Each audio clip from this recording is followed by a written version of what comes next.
Hi friends, ভিডিওতে click করার জন্য তোমাদের সকলকে জানাই অসংখ্য ধন্যবাদ। তো তোমরা দেখছো তোমাদেরই প্রিয় smart and fast information YouTube channel, সাথে আমি পিন্টু। তো বন্ধুরা, আজকে তোমাদের জন্য লেটেস্ট একটি গুরুত্বপূর্ণ আপডেট, যেখানে West Bengal police constable 12,000 vacancy এবং কলকাতা পুলিশ কনস্টেবল 3,500 ভ্যাকান্সির নিয়োগের যে আপডেট, সেই নিয়োগ সংক্রান্ত একটা ডেপুটেশন আজকে পিআরবি বোর্ডের কাছে জমা পড়বে। তো বেশ কিছু ক্যান্ডিডেট একটা টিম বানিয়ে সেখানে এই ডেপুটেশনটা জমা দিতে যাবে। তো এই ডেপুটেশনে কি কি তথ্য থাকছে, অর্থাৎ কি কি দাবি থাকছে তাদের, এবং সেকেন্ড লিস্ট সম্পর্কিত আপডেট, তারপরে বয়স কিভাবে ধরা হবে, ডেপুটেশন জমা করার কতদিন পর নিয়োগ সংক্রান্ত তথ্য প্রেরণ করা হবে, সমস্ত রকমের বেশ কয়েকটি প্রশ্ন তুলে দাবি কিন্তু থাকছে এই ডেপুটেশনে। তো বিস্তারিত তথ্য দিয়ে সাহায্য করব আজকের এই ভিডিওতে। তো অবশ্যই ভিডিওটি শুরু থেকে শেষ পর্যন্ত মনোযোগ সহকারে দেখার চেষ্টা করবে। তো ফ্রেন্ডস, প্রতিবারের মতো তোমাদের কাছে একটা ছোট্ট রিকোয়েস্ট করব, তোমরা যারা এই চ্যানেলে প্রথমবার ভিজিট করেছো অবশ্যই চ্যানেলটিকে সাবস্ক্রাইব করে পাশের অল নোটিফিকেশন অপশনটি অবশ্যই অন করে রাখবে চাকরি সংক্রান্ত আপডেটগুলি সর্বপ্রথম সবার আগে পাওয়ার জন্য। এবং যারা অলরেডি চ্যানেলটিকে সাবস্ক্রাইব করে রেখেছো তাদের সকলকে জানাই অসংখ্য ধন্যবাদ।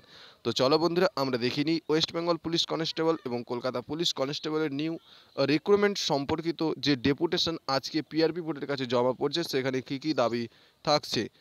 তো বন্ধুরা, তোমাদের প্রথমেই যে পয়েন্টটির কথা বলবো সেটা হচ্ছে, তোমাদের পুলিশ নিয়োগের ক্ষেত্রে সেটা কনস্টেবল হোক বা এসআই হোক বা এএসআই হোক, যেআই হোক না কেন, তোমাদের নিয়োগ সংক্রান্ত যে লিস্ট, অর্থাৎ ফাইনাল মেরিট লিস্ট প্রকাশ করা হয়, সেই ফাইনাল মেরিট লিস্টে জয়েনিংয়ের পর অনেক প্রার্থীদের কিন্তু নন জয়েনিং থেকে যায়, অর্থাৎ তারা কিন্তু জয়েন করে না, যার ফলে সেখানে শূন্যপদটা ফাঁকা থেকে যায়। তো এই শূন্যপদ পূরণের জন্য নন জয়েনিং লিস্ট প্রকাশ করতে হবে।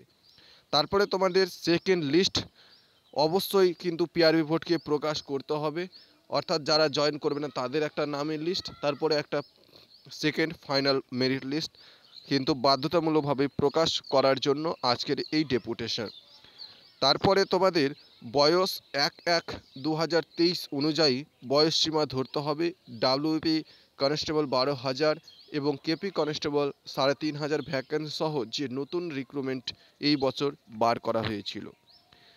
তারপরে তোমাদের থাকছে 3 নম্বর যে ডেপুটেশন যে দাবি, সেটা হচ্ছে নিয়োগ সংক্রান্ত যে কোনো রিক্রুটমেন্ট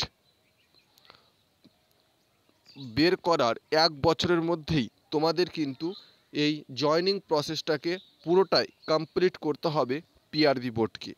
খুব ভালো ডেপুটেশনে এই তথ্যগুলি তুলে ধরা হয়েছে। অসংখ্য ধন্যবাদ সকল ভাই বোনদের যে এই রকম তথ্যগুলি তুলে ধরে তারা আজকের এই ডেপুটেশনটা জমা দিতে যাচ্ছে। তো 10 জন ক্যান্ডিডেট, সম্ভবত যেটুকু আপডেট পেলাম, 10-12 জন ক্যান্ডিডেট একটা টিম গঠন করেছে এবং সেই গঠনের মাধ্যমে এই ডেপুটেশনটা জমা দিবে। তারপরে তোমাদের যে নিয়োগ সংক্রান্ত যে সমস্ত পেন্ডিংগুলো থেকে যাচ্ছে, সেই পেন্ডিং প্রসেসগুলোকে আর পেন্ডিং রাখা যাবে না, তাদের দ্রুততার সহিত কিন্তু নিয়োগের ক্ষেত্রে তাদের নিয়োগ ধরিয়ে দিতে হবে। তারপরে তোমাদের আরও বেশ কয়েকটি দাবি দাওয়া নিয়ে কিন্তু তারা এই ডেপুটেশনটা জমা দিচ্ছে। তো তোমাদের জন্য খুব গুরুত্বপূর্ণ একটা আপডেট, যেটা আমি কালকেই পেয়েছিলাম। তো তোমাদের ভিডিওটা ক্রিয়েট করতে পারিনি আমি ডিউটিতে থাকাকালীন। তো যাই হোক, তোমাদের আজকের এই সকাল সকাল নিউজটা দিলাম। সকল চাকরি প্রার্থী যে সমস্ত ভাই বোনেরা রয়েছে তাদের জন্য বেস্ট অফ লাক। তোমাদের এই যদি ডেপুটেশনটা যদি কার্যকর হয়ে যায়, তাহলে কিন্তু তোমাদের কিন্তু সুবর্ণ সুযোগ চলে আসবে পুলিশ নিয়োগের ক্ষেত্রে। তো ফ্রেন্ডস, এটা ছিল তোমাদের জন্য গুরুত্ব আপডেট। তো তোমাদের যখনই নতুন আপডেট পেয়ে যাব এই সংক্রান্ত, আবার তোমাদের ভিডিও ক্রিয়েট করে সবার আগে তোমাদের জানাবার চেষ্টা করব। তো ফ্রেন্ডস, ভিডিওটি ভালো লাগলে অবশ্যই লাইক করবে, বন্ধুবান্ধবের কাছে প্রচুর প্রচুর পরিমাণে শেয়ার করে দেবে আজকের এই মোস্ট ইম্পর্ট্যান্ট ভিডিওটি। ধন্যবাদ।